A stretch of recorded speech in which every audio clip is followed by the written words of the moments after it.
రాజ్యాంగం నేర్పిన రివాజు ప్రజాపక్షాన రాజీ లేని ఆవాజు.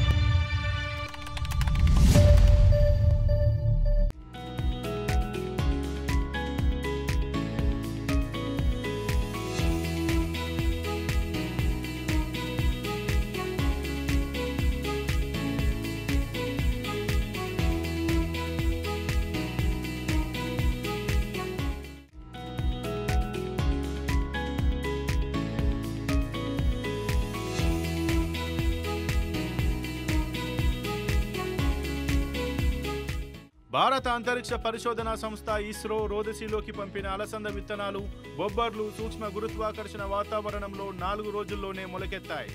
వీటికి త్వరలోనే ఆకులు కూడా వస్తాయని భావిస్తున్నట్లు సంస్థ పేర్కొంది. రోదసీలో వ్యోమనౌకల అనుసంధాన ప్రక్రియకు ఉద్దేశించిన స్పేస్ డాకింగ్ ఎక్స్పెరిమెంట్ కోసం గత నెల 30న PSLV-C60 రాకెట్ ద్వారా 2 ఉపగ్రహాలను ఇస్రో ప్రయోగించిన సంగతి తెలిసిందే. ఆ రాకెట్లోని 4వ దశను ఉపయోగించుకొని 24 పేలోడ్లను కక్షలోకి పంపింది.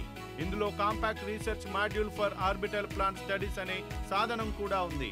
దీన్ని తిరువనంతపురంలోని విక్రమ్ సారాభాయ్ అంతరిక్ష కేంద్రం అభివృద్ధి చేసింది.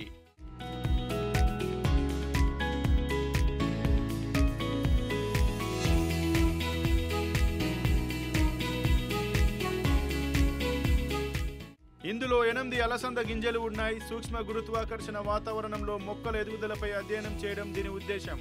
భవిష్యత్తులో చేపట్టబోయే సుదీర్ఘ అంతరిక్ష యాత్రలకు ఇది చాలా అవసరం. వ్యోమగాములు తమ ఆహారాన్ని రోదసీలోనే సాగు చేసుకోవాల్సి ఉంటుంది. అలసంద విత్తనాలు మొలకెత్తి 2 ఆకుల దశకు చేరుకునే వరకు కొనసాగేలా క్రాప్స్ ప్రయోగాన్ని రూపొందించారు. ఈ విత్తనాలను ఒక పెట్టెలో ఉంచారు. దీని ఉష్ణోగ్రతలను నియంత్రించేందుకు ఏర్పాట్లు చేశారు. అంకురోత్పత్తిని కెమెరాతో చిత్రీకరిస్తున్నారు. ఆక్సిజన్, కార్బన్ డయాక్సైడ్ గాఢతను కొలవడం, నేల తేమ పర్యవేక్షణకు కూడా ఇందులో ఏర్పాట్లు ఉన్నాయి.